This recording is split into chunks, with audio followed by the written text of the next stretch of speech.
ఓం ఐం హ్రీం శ్రీం శ్రీమాత్రే నమః. జై వారాహి, జై జై వారాహి. వారాహి నవరాత్రులు ఆషాఢ గుప్త నవరాత్రులు. ఈసారి 2024 సంవత్సరానికి సంబంధించినటువంటి తేదీలను గురించి మనం మాట్లాడుకుందాం. ముఖ్యంగా అమ్మ అనుగ్రహంతో రెండవసారి మనం ఆశ్రమం వేదికగా మొదటిసారి ఈ నవరాత్రి ఉత్సవాలను జరుపుతున్నాం.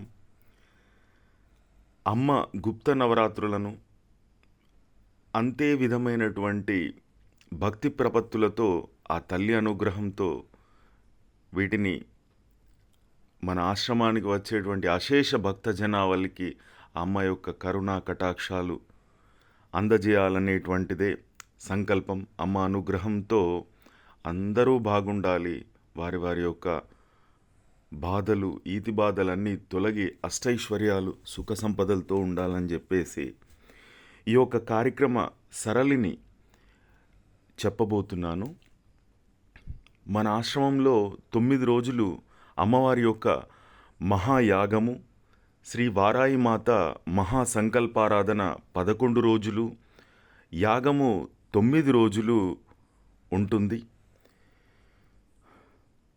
కార్యక్రమ సరళి ఆషాఢ శుద్ధ పాడ్యమి నుండి ఆషాఢ శుద్ధ నవమి వరకు రాత్రి సమయంలో శ్రీ వారాయి అమ్మవారిని పూజిస్తాం. అలాగే ఉదయం మహాయాగం ఉంటుంది. ఈ యొక్క నవరాత్రుల్ని మనం గుప్త నవరాత్రులుగా చెప్పుకుంటాం. 4 ముఖ్యమైనటువంటి నవరాత్రుల్లో ఆషాఢంలో వచ్చేటువంటి వారాహి నవరాత్రులు ఒక భాగం. ఆషాఢ వారాహి నవరాత్రులు ఇది 2024 సంవత్సరం, అనగా ఈ సంవత్సరంలో జూలై 6వ తేదీ శనివారం నుండి జూలై 14 వరకు గాను, ఆదివారం వరకు గాను ఈ యొక్క కార్యక్రమాలు ఉన్నాయి. మొదట ఆ తల్లి యొక్క అవతారము ఉన్మత్త వారాహి 6వ తేదీ రోజు శనివారంన, ఆషాఢ శుక్ల పాడ్యమి రోజున ఆ తల్లిని మనం ఇంద్రాణి దేవత రూపేణ చూసుకుంటాం, ఆరాధించుకుంటాం. రెండవ రోజు ఆదివారం రోజు 7వ తేదీన బృహద్వారాయి రూపంలో ఆ తల్లిని మనం ఆరాధించుకుంటాం. శుక్లపక్ష విధియ తిథి ఆ తల్లిని బ్రాహ్మీదేవిగా ఆరాధించుకుంటాం. 3వ రోజు స్వప్నవారాహి సోమవారం రోజు 8వ తేదీ శుక్ల తదియ ఆ తల్లిని మనం వైష్ణవీదేవి రూపంలో ఆరాధించుకుంటాం. మంగళవారం 9వ తేదీ కిరాత వారాహిగా అమ్మవారిని మనం ఆరాధించుకుంటాం. ఆ రోజు తిథి ఆషాఢ శుక్ల చవితి. మాహేశ్వరి రూపంలో తల్లిని మనం కొలుచుకుంటాం. 5వ రోజు బుధవారం 10వ తేదీ శుక్లపక్ష పంచమి.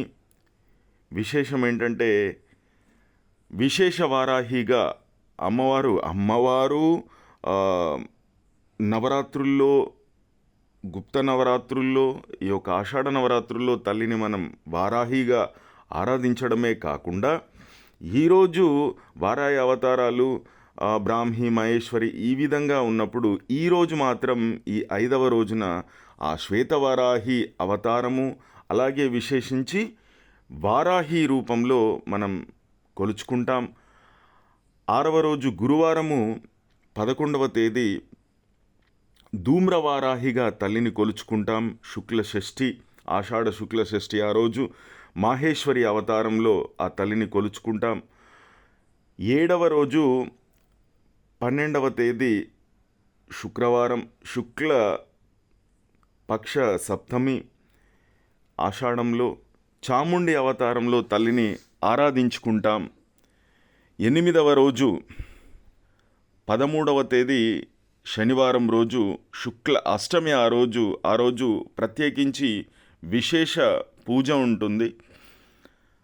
వార్తాలి వారాహి ఆ రోజు అమ్మవారి యొక్క అవతారం. అలాగే మహాగౌరి, మహాలక్ష్మి, అష్టమాతృకగా ఆ యొక్క లక్ష్మీదేవిని మనం పూజిస్తాం. 9వ రోజు దండిని వారాహి పూజ ఉంటుంది. ఆ రోజు 14వ తేదీ ఆదివారం శుక్ల నవమి. అలాగే లలితా రూపంలో ఆ తల్లిని మనం ఆరాధించుకుంటాం.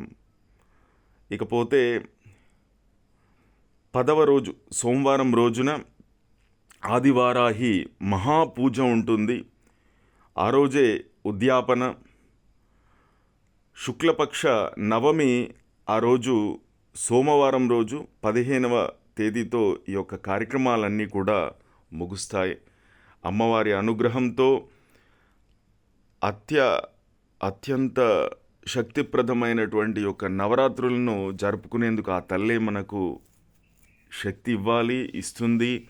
అమ్మే ఉంటూ అమ్మే యొక్క కార్యనిర్వహణ అంతా కూడా చూసుకోవాలని చెప్పేసి ఆ తల్లి పాదార విందాలకు నమస్కరించుకుంటూ ఆ జగన్మాత లలితా మహాత్రిపుర సుందరిని వేడుకుంటున్నాను. వచ్చినటువంటి భక్తులు కావచ్చు, అలాగే శిష్యులు మొదలగు వాళ్ళందరూ కూడా ఈ యొక్క కార్యక్రమంలో పాల్గొనండి. అమ్మ ఆశీస్సులు అనుగ్రహము పొందండి.